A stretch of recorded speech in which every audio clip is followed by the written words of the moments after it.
Caminhar por aquela trilha parecia uma má ideia desde o primeiro passo. A floresta era densa, úmida, e o som dos galhos quebrando debaixo dos meus pés parecia mais alto do que deveria. O vento não balançava as folhas, como se a própria natureza segurasse a respiração. Mesmo assim, algo me fazia continuar. Uma mistura de curiosidade e um chamado que eu não sabia explicar. Alguns metros adiante, comecei a perceber o som. Não era vento, não era animal. Era um murmúrio, como sussurros abafados que pareciam vir debaixo da terra. Olhei para trás. A trilha parecia mais escura, mais distante, como se ela estivesse sumindo, e pela primeira vez, uma sensação gelada percorreu minha espinha. Eu não estava mais no mesmo lugar de antes. Continuei andando, mas percebi que o chão começou a mudar. Não era mais terra. Era pedra, concreto. Olhei em volta. A vegetação parecia apodrecida, folhas negras, galhos secos como ossos. A trilha se alargava, levando até algo que parecia uma construção antiga ou uma ruína. No meio da floresta, parei. Meu corpo inteiro dizia para voltar, mas a trilha parecia viva, empurrando-me para frente. Na parede da construção, uma porta de madeira podre tremia como se respirasse. E algo batia do outro lado. 3 batidas, lentas, fortes, como se aquilo soubesse que eu estava ali. Quando estiquei a mão para a maçaneta, percebi algo terrível. As árvores atrás de mim estavam mais perto, muito mais, como se a floresta inteira tivesse se curvado, fechando qualquer saída. E os sussurros agora gritavam, sem entender como. Eu já não tinha mais escolha. Atrás de mim, nada. O caminho tinha sumido. E à minha frente, só aquela porta. Mas algo estava errado. Muito errado. Comecei a perceber. O silêncio não era silêncio. Era cheio. Cheio de vozes. Não sussurros normais. Eram vozes que soavam como a minha. Como se eu estivesse ouvindo meus próprios pensamentos, mas distorcidos. Quando respirei fundo, o ar estava pesado, denso, como se não quisesse entrar nos pulmões.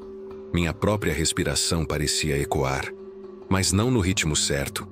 Era como se ela respondesse a outra coisa, um som que imitava minha respiração, atrasado ou adiantado. Percebi então, eu não estava sozinho. Nunca estive. De repente, um barulho seco. Algo caiu dentro da construção. Um estalo, depois outro. Pareciam passos, mas não tinham ritmo. Era como se aquilo não soubesse como imitar um humano. Mais um estalo. E outro. E então, silêncio absoluto. O tipo de silêncio que grita dentro da sua cabeça. Minha visão começou a distorcer. As paredes pareciam respirar. Elas se moviam lentamente, como se estivessem vivas. E então, vozes, mas não mais distantes. Agora, eram dentro da minha cabeça. Elas diziam meu nome. E diziam coisas que ninguém jamais deveria saber. Segredos, medos, traumas que eu achava esquecidos. Tentei me virar, mas meus pés não respondiam. Como se o chão tivesse me segurando.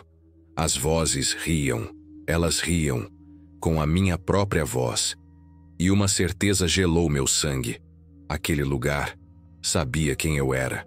Sabia tudo. E não ia me deixar sair. Pisquei. E por um segundo, tudo parecia normal. A construção, as paredes, sumiram.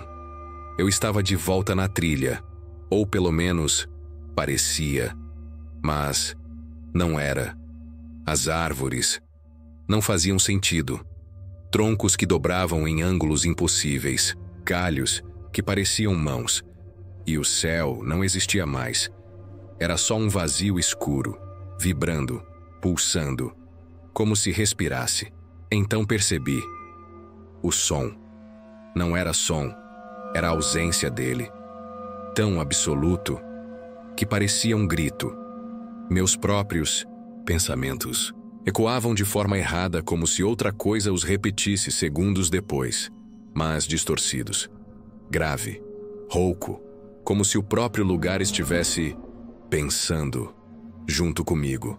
As árvores começaram a sussurrar. Não eram árvores. Não, eram mais. Cada tronco tinha feições, olhos, bocas, abertas, distorcidas, que não se mexiam, mas riam e imitavam a minha própria voz, dizendo coisas que eu nunca disse em voz alta. Segredos que só eu sabia. A trilha começou a se dobrar sobre si mesma. Olhava para frente e via a mim mesmo, caminhando. Depois piscava, e eu estava vendo minhas próprias costas, como se o espaço tivesse se invertido. Um loop sem fim. Andava, e nunca saía do lugar. E a cada volta, mais vozes surgiam. Todas, com a minha voz. Senti uma mão gelada no meu ombro. Virei, em choque. Não havia ninguém, mas o peso continuava lá. Era como se o próprio lugar tivesse me tocado. Minha visão começou a escurecer nas bordas. A realidade não era mais confiável. O que era eu e o que era esse lugar começaram a se misturar. Eu não sabia mais se existia. Andei, ou achei que andei, porque cada passo parecia não acontecer. Meus pés se moviam, mas o chão não. Ou talvez fosse eu que não me movia. Olhei para minhas mãos e não estavam lá, só vazios, como se eu fosse só uma ideia. Olhei para o céu, mas não havia céu, só um espelho rachado, e nas rachaduras olhos que não eram meus, mas me conheciam. Eles se moviam, me seguiam, piscavam em sincronia com o que restava da minha própria respiração. Comecei a ouvir uma voz, não, várias, mas todas eram minhas. Uma dizia que eu estava morto, outra que eu nunca existi, outra que eu ainda estava na trilha, desmaiado, e outra que eu nunca, nem sequer cheguei ali. Cada voz brigava na minha cabeça, até que já não sabia qual era a minha. De repente, tudo ficou branco. Branco absoluto, sem som, sem chão, sem nada. Pisquei e apareci. Onde? A trilha. A mesma. Como se nada tivesse acontecido. Mas não estava igual. As árvores olhavam. O vento sussurrava. E lá, na frente, havia uma placa que, eu juro, não estava antes. Ela dizia: "Você voltou, mas nunca saiu." Olhei para trás, e não havia mais caminho. Olhei para frente, e só a trilha infinita, a mesma, sempre a mesma. E então, percebi, talvez eu nunca tenha existido fora daqui.